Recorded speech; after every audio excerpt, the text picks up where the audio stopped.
This week on Intrigued, full effect. I miss her. I love her. And I kiss her goodnight and I tell her everything I do every night. And hoping she will hear me somehow. But I love her with all my heart. And I will not stop until the day I die. I'm Chandrea Thomas, and welcome to episode 25. In this podcast, I talk about curious cases, disappearances, and other stuff. And today I'm talking about the 2016 disappearance and kidnapping of 25-year-old Typhenie Johnson from Euless, Texas. This case has an unusual set of circumstances leading up to Typhenie's disappearance. According to family members and media reports, her ex-boyfriend at the time, Christopher Reville, kidnapped her on the night she disappeared. Then the family turned a corner on August 22nd of 2019. After nearly 7 hours of deliberations, Reville was found guilty of the aggravated kidnapping of Typhenie Johnson and is now serving a life sentence in a Texas prison. But yet her body has not been found, and he won't say where she is. Meanwhile, Typhenie's family continues to search for her, and while they're hoping she's still alive, they do have regular ground searches in the area of her disappearance. She was last seen on October 10th of 2016 at around 9 p.m. talking to her ex-boyfriend outside of her apartment at the 1300 block of Tristan Lane. She had been dating Reville for about 8 months and then ended that relationship 2 months before she disappeared. I spoke to Typhenie's aunt and made contact with investigators. I also tried to reach Reville in prison for a statement. This is what happened.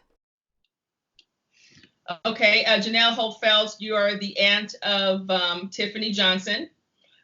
So for those who aren't familiar with Typhenie's story, what happened a few years ago? On October 10th, 2016, Typhenie was kidnapped by her ex-boyfriend, Christopher Reville, from Euless, Fort Worth, Texas area.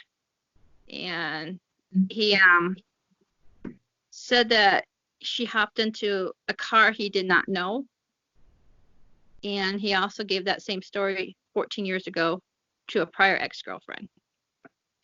But on that day, Typhenie's twin brother reported her missing and then called Fort Worth PD and reported her missing. And then Fort Worth went to the apartment of what Typhenie and Asher shared together.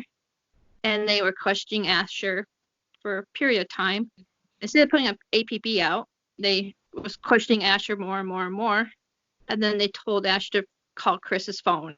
So they finally did, and Fort Worth got a hold of him, told him to come back to the apartment as, right now.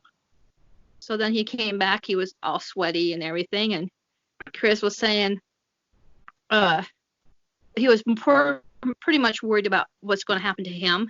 And the way he described Typhenie wasn't by her name, it was by her. So he just didn't really pretty much care about Tiff. How long was she with him, and what did you guys know about that relationship? Typhenie and Chris was on and off. Typhenie she wanted to break up with him back in probably in August, mid part of August, early part of September. And then Chris was pretty controlling, and Typhenie would call me and ask, how do I break up with a guy? And honestly, I don't have the first clue. I just said, maybe you guys just need a break. Tell him you guys need a break. And so she did, and apparently he didn't like it. Can you take me through what you know the last day that she was seen? Like, do you know what her activity was that particular day? I know that she was working. She came home from work, and then a friend of hers and her was going to go and have supper. It was a guy friend. They were just friends. And when her friend guy was dropped off, Typhenie and Chris was talking in the apartment complex over by her car. And that's where she put her keys on, which was found there. And Chris seen this gentleman walk over, and he thought that Chris was Typhenie's cousin. So Typhenie put her hand on his chest, says, no, I got this. It's okay. You just go up to the apartment. And by then, Asher they lived up on the third floor of the apartment building. So they have a balcony where the parking lot was. He would look down and notice that those guys were just talking, but stayed pretty much aware of Typhenie. And then the argument was getting a little bit louder, so Chris and Typhenie moved the conversation alongside of the apartment. And that's where Chris's car was parked. And Chris went up after maybe a few minutes. Chris went up to the apartment, grabbed his things, and Asher asked, "Where's Typhenie?" He goes, "She hopped into another car who he did not know." So then Asher went down after Chris went down there before Asher and his friend went down there, went along the other side of the apartment and noticed that Chris was shutting the lid of his trunk. Then they took off. Then Chris took off. There was no hearing of screams or anything like that, or like nothing like that? None. What was found on the ground by where Chris's tire marks was Typhenie's one black ankle sock and her cell phone. Typhenie always has her cell phone. She is the kind of girl that does the selfies. And so that was a red flag for us. So Asher called Chris and says, get back here now. He says, "I'm stuck in traffic. I'll be back in 5 minutes." Asher goes, "No, I want you back now." Well, that 5 minutes went and gone, and Asher called. It was called the PD. They came over, and that's when PD was questioning Asher, and then finally have Asher called Chris, and then PD got on the phone with Chris, says, "You get back here now." And now he won't talk. Well, and that's the interesting thing too. So you believe that he kidnapped her, basically, because those are the charges that he was facing, right? That the boyfriend was facing, the ex-boyfriend or whatever. Correct. Aggravating kidnapping. Yes. As far as sightings or what happened, so you guys call the police. They start searching for her. Or they start questioning Chris, or what happens? They contacted when Chris got back to the apartments. They were questioning him, and then early October 11th. Early mornings, they booked him for kidnapping, aggravated kidnapping. And then they got all the search, started the searches and everything. And then on a Tuesday morning, we got a phone call from Asher saying that Typhenie was missing. And then Tiffany's mom went there to Texas to go and help. And then on Wednesday morning, we took off to go to Texas, and we helped search, and they had cadaver dogs, helicopters, horseback, people on ATVs searching for Typhenie, and nothing yet. Okay, so the search pretty much immediately started for her. That sounds like the very day of her disappearance. Yes. So there was no delay in people looking for her. Okay, so did he confess to kidnapping her, or it was just kind of the evidence and everything that kind of went down? The evidence and everything that was going on, his tire marks matched by where Typhenie's sock and cell phone was. Pretty much all the evidence. That's how he got charged with kidnapping, aggravated kidnapping. So on this day, there were no witnesses to anything of when she got. Well, everybody that was out in the complex said they didn't hear nothing or see anything. The only one that seen something was, of course, Tiffany's brother that seen Chris shutting the trunk down, and her friend, and that was it. And they both, Asher and her friend, got questioned. That place, that apartment complex, there was people out at that time. Somebody had to seen something. I don't know if they're too scared or what, or they just don't want to get involved. I don't know, but someone had to seen something that night. And around what time was this? Was this during the day, evening hours? It was the evening hours, around 9:30, quarter to 10. Then they started putting flyers throughout the apartment complex, going door to door and asking if they seen anything. If you do, please call the tip line. And nothing yet.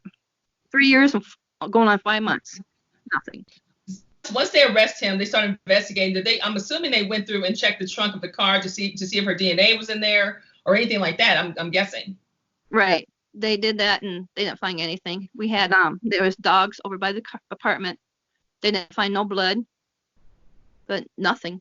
Do you guys believe that he killed her, or do you believe something else?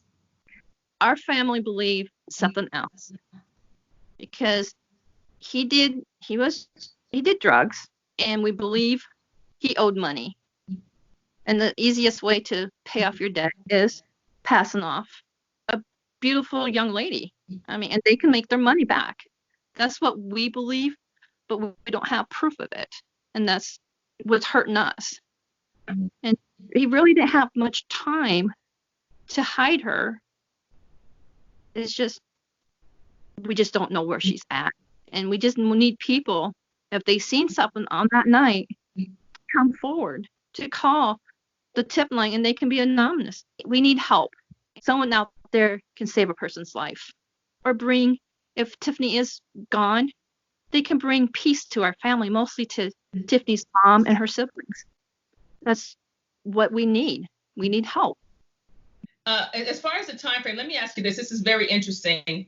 The time frame from when he was arrested and when she disappeared, how much time, like if he were to do something with her, right? How much time would he have actually had to do anything with her? Be it kidnapping or anything else? I'm believing just a little over an hour. So he couldn't have even gone very far with her. No, he couldn't. No. He couldn't. He couldn't have gone very far at all. Because with all the traveling and everything, but he knows Fort Worth. He knows the side roads. And I know he went from the apartment, he went to his mom's house and stayed there for a period of time. Then he left, according to the surveillance cameras and the neighbors. They seen a white car, take off. And then his mom supposedly came home and went in the backyard and noticed there was clothes laid out. And she used her hands as they were laid out in her backyard. Well, if someone's going to rip clothes off of a person, you're not going to lay the clothes out. They're going to be tossed. So that part, I don't believe that part. Did the police ping his phone to track his movements? They did ping his phones, but then Chris says he's not worried about his pings. Then he had his phone turned off for not very long. I don't know. I don't remember how long exactly his phone was turned off. Then it came back on. But he didn't have much time to do much with her unless he passed her off to somebody. Why do you think he won't say where she is? He's a coward. And I think he's when he was at trial, the gang detective was showing his tattoos, and he did belong to the Arlington Crips. Well, if you narc on your boys from the Crips, they're going to come and get you no matter where you're at. So I could see why he's staying quiet, but you have to realize there's another human being out there that needs help. Everybody was born with a heart.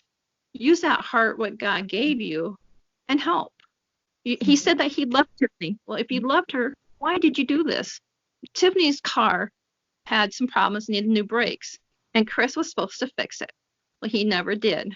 So she had this other gentleman come and fix the car.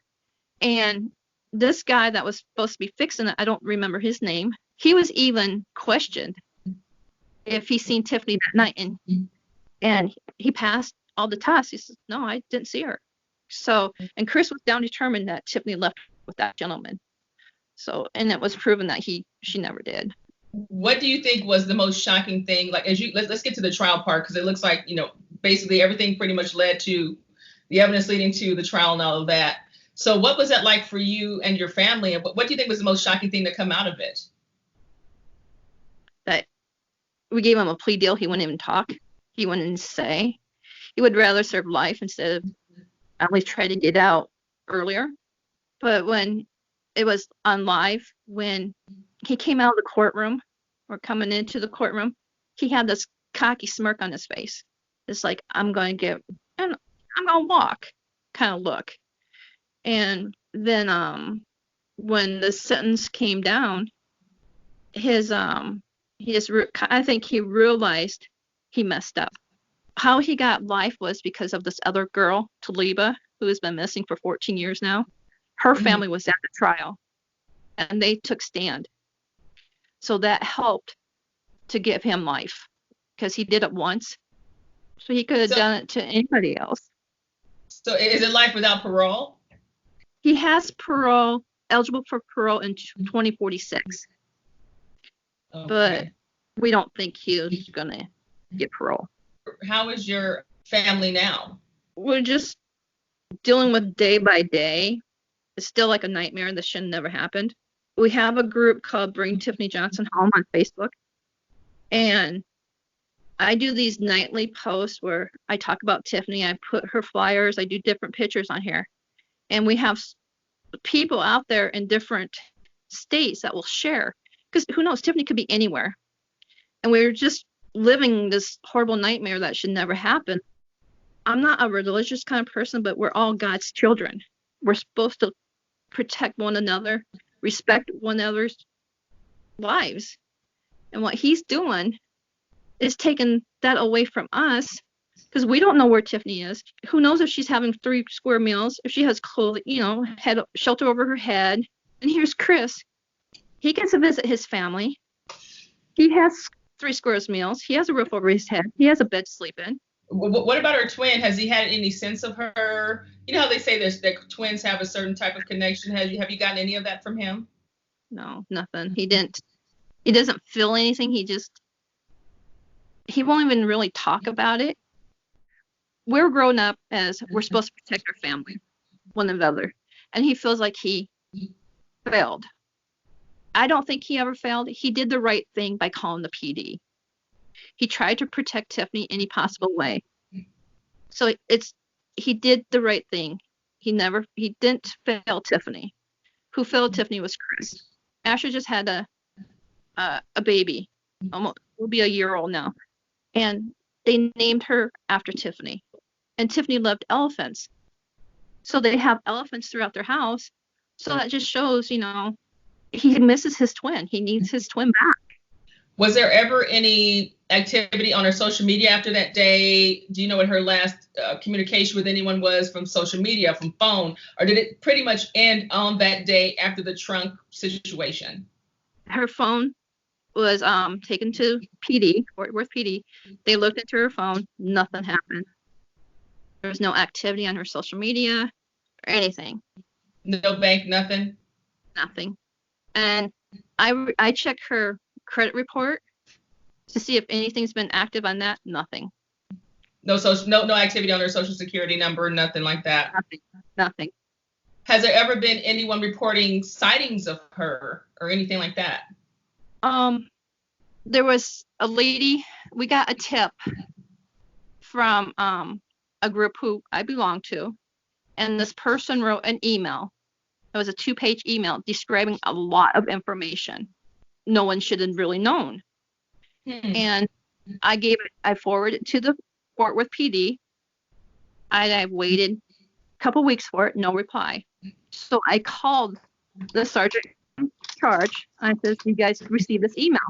They said yes. And his response was, "We don't think she's down in this area." Well, we had 3 volunteers going out there passing out flyers. There is one at the Savage area. This lady looked at it. She goes, "I swear I seen her face 3 to 4 months ago. Now it's been 5 to 4 months ago." So our searcher says, "Well, do you have a camera?" She goes, "Well, if I have a camera, I'll take pictures. I don't want to mention her name, the searcher's name." And I says, "Do they have a surveillance camera?" "Well, they do, but it only goes back every month.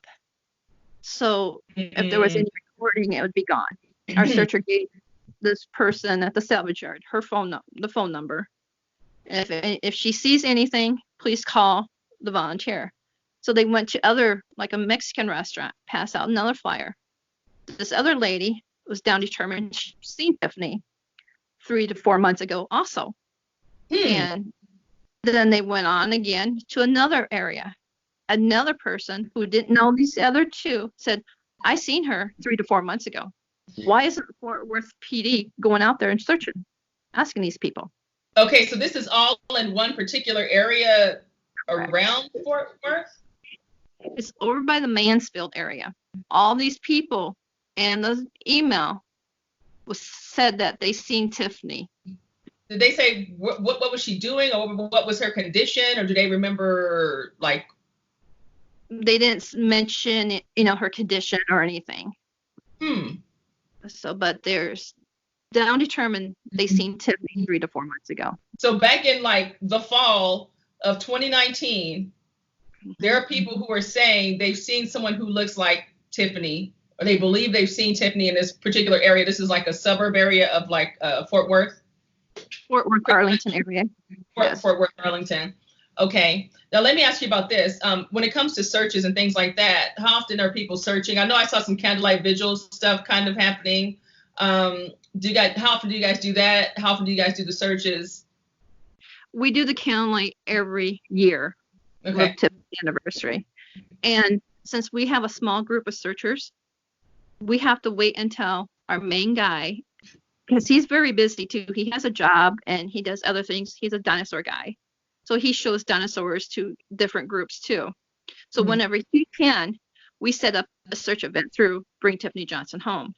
Like we have a next search coming March 15th at 1:00. And the meeting spot is at Shellmart. It's 1401 Cooks Lane. And that's where everybody's supposed to meet at. And we go there, and you have to have ID. You have to have a fully charged phone, plenty of water, a rig or a stick, and some good pairs of boots to go on these searches. And so this search that's going to happen on the 15th is going to be from 1 to 5. And there's certain areas what we have that's mapped out now. They're going to go and search now, but we just need more volunteers. Because when you guys search, I can only imagine you kind of choose your radius within a 1 hour radius of, distance circular of where she was last seen. You know what I mean? Right. And like Typhenie's mom, even though she walks with a cane, she still goes out there. It's her baby. She'll do whatever she can. I mean, if there's a person that's disabled that's willing to go out there, and I'm disabled, I go out there whenever I can. I try to make at least 2 trips out there to Texas because I'm 19 hours away. So whenever we go out there and search too. We just need more searchers, more volunteers. How many searches per year do you do? I'll say maybe good 30 or 40. We all can't meet there, so. But at the beginning, there were searchers constantly. But we only have like maybe 5 to 6 searchers going out there. So they can't, with the heat in Texas, they can't go out there for a very long time. And we don't expect them because health is very important to them. We normally do it. We used to do it on a Saturday, but this time it's going to be on a Sunday. And you guys do have your DNA in the NamUs database just in case for some reason she's found. Yes. Let's talk about the reward, because from what I was able to research as I checked into the story, it looks like it went up, up, up, and up. So where does the reward stand right now, and how are you guys able to generate? We're able to get it up higher. It's up to $20,000. Since Typhenie was from Madison, South Dakota, the senator, he was generous enough to donate $5,000, and then family and friends donated money up to another $5,000, and then there was another lady out in Fort Worth. She donated $10,000 to this. That's how, and it's all into a savings account area, so that when a person can give us the confirmed location of Typhenie, they will get the money. So it's not like we're holding the money on us. It's in a secured place. So once we get the information that Typhenie is found, they could tell us how they would want their money and so forth. Tell me about Typhenie. What is she like? What are Typhenie's goals, personality-wise? What was she doing in her life at that time? Was she working? Was she in school? What was going on? Before she moved to Texas, she was working at a Walmart in Sioux Falls, South Dakota. And she went to visit Asher for a summer, just for a week, and she liked it there. So she got transferred from Walmart to another Walmart in Texas. That's how she ended up in Texas. As Typhenie growing up, she was a tomboy. She learned how to ride a bike at age 2, roller skate at age 3. So she was very athletic. She has the deep dimples. She beautiful smile, big brown eyes. She would help anybody she possibly could. She loves animals, mostly elephants. She loves kids. She has a dog named Shasta who misses her. And it's just, if you met Typhenie, she would be your best friend. She makes friends so easily. Typhenie is just a very active, friendly person. Did you guys get any warning signs, like with regards to the ex-boyfriends leading up to it, or did everything, these tendencies as far as like violence or whatever, show up on this particular day, or were there other things going on in the past that was leading up to this day? For what I know, I went out there first part of August to middle part, like maybe around the 10th of August. I went there for a week with my son, and that's when I first met Chris. He came to me like he was very shy. And then the more I stayed with Typhenie, he was at the apartment and Typhenie wanted to go and look for a different car. She wanted another car and used her other one for a work car, which was okay. So she asked Chris if he would like to come. He goes, "No, I'm busy." And he knew that she needed a different car with another one, and whatever Typhenie wanted, and she went and asked Chris. He says no, but whenever Chris wanted something, she had to do it. So he was controlling. When I seen him, and the more I noticed him, I didn't like him. Now, was he a lot older than her? Because I'm thinking like this other case with this other lady that he has a kid with, right? Right. If this is dating back years ago, I mean, Typhenie was what, 25 at the time, right? Correct. When she disappeared. So how much older than her was he? He was 32 at the time. Oh, okay, because I'm like, yeah, because the age right now, I was like, that's considering if this incident happened with the other, woman years and years ago, I was kind of wondering, I'm like, wait, how old was he at that time? That's why I was curious. Right. What would you like to say to people who have been helping you guys, with your page, with sharing Typhenie's stories? What would you say to those folks? Our family would like to say thank you from the bottom of our heart for everything what you guys are doing, sharing, praying for Typhenie, telling us, never give up hope, trust in your heart that we will find Typhenie. Every positive things what these strangers are giving us, it helps us through every day to process, what's going on. And, if you've never gone through this, you need these people to be by your side. And that's exactly what these guys are doing. They share Typhenie's flyers every night. They message us saying, never give up hope. We will find Typhenie. And coming from people, complete strangers, they make us feel like they're part of our family now. And so when Typhenie comes home, she's going to realize her family is huge. She's had all these other people within different states that's praying for her, has now become her family. So we just want to say thank you for everything what they've done and continue on to doing and never giving up on Typhenie. And the dog is like, I agree. I can say that the dog's like, yes. Yeah. That perfectly. And I was like, wow, that came out this perfect moment. As far as the police investigation, I mean, we know the guy, he's in jail and stuff like that. But what are they saying outside of that? Do you get regular updates from them? Like what's happening there? We don't get no communication. If we get communication, we go to them. Then they might, like this last time I called the detective or the sergeant, I haven't talked to him maybe within 3 or 4 months. So there's no communication from what they're supposed to give us. It seems like they want communication, but we have to be the one that's giving them for any updates. Well, if you want to work together, they need to give some, and we have to give some to make this all work together. It just seems like they're giving up. And that's how I feel personally. Just call and say, how are you doing? A simple phone call. Since Typhenie's mom, Deb's, down there, just give her a call or go and visit her. Say, how are you doing? That's all it takes. It goes a long ways.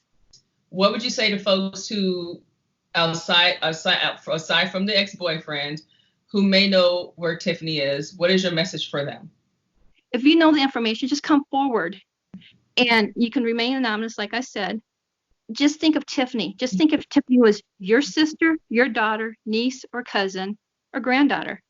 Wouldn't you want the same thing done? So just think of Typhenie and come forward. If there was something that you would like to say to Typhenie, if Typhenie somehow was able to see this podcast episode, what would you say to her? That I miss her. I love her. And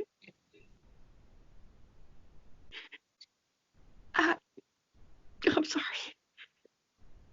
I kiss her goodnight and I tell her everything I do every night, and hoping she will hear me somehow. But I love her with all my heart, and I will not stop until the day I die, until she is home. She's like a daughter to me. We need her home. And if you're out there, never stop fighting. Continue on fighting. You're a Johnson and you're strong. You can do this. When it comes to my final thoughts about this case, my number one question is, why won't the ex-boyfriend talk? I mean, he's already serving life in prison for aggravated kidnapping, so why not just tell the family where Typhenie is? The family has their own theory on that situation. They believe that she was taken and forced into sex trafficking. I also wonder if there were any witnesses in the complex other than Typhenie's twin brother and her friend. And then we have the 3 alleged sightings. Is it possible that Typhenie is truly a victim of trafficking and she just can't reach her family? The bottom line is, the family says they don't have any proof that she's not alive, so they continue to search and hold on to hope. I also requested an interview and statement from Mr. Reveal, and prison officials told me that I couldn't. They said it had to be in person and with special permission. And since I'm out of state, I tried to get a statement and was denied that access. As for the investigation, Fort Worth police responded to my records request by saying that my request was forwarded to the major case unit, and as of this podcast, I'm still waiting for a response from investigators on that. I'm hoping that this podcast will reach someone who can help the Johnson family get some closure one way or another. Typhenie has multiple tattoos on her arms, feet, side, and her back,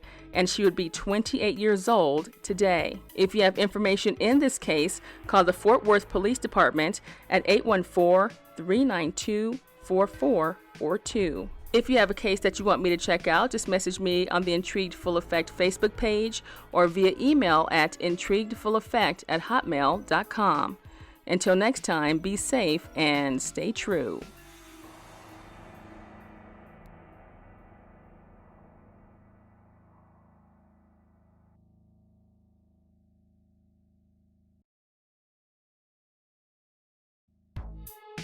The views, information, or opinions expressed during the Intrigued Full Effect, Curious Cases, Disappearances, and Other Stuff podcast are solely those of the individuals involved and do not necessarily represent those of the host. The primary purpose of this podcast is to educate and inform. The host of this podcast assumes no liability or responsibility for any activities in connection with opinions shared in the podcast. The podcast and blog associated with it shall not be used in any legal capacity or as a basis for expert testimony. Any copyright material in the podcast is approved by the owner or as part of the public domain. Music by Pond 5.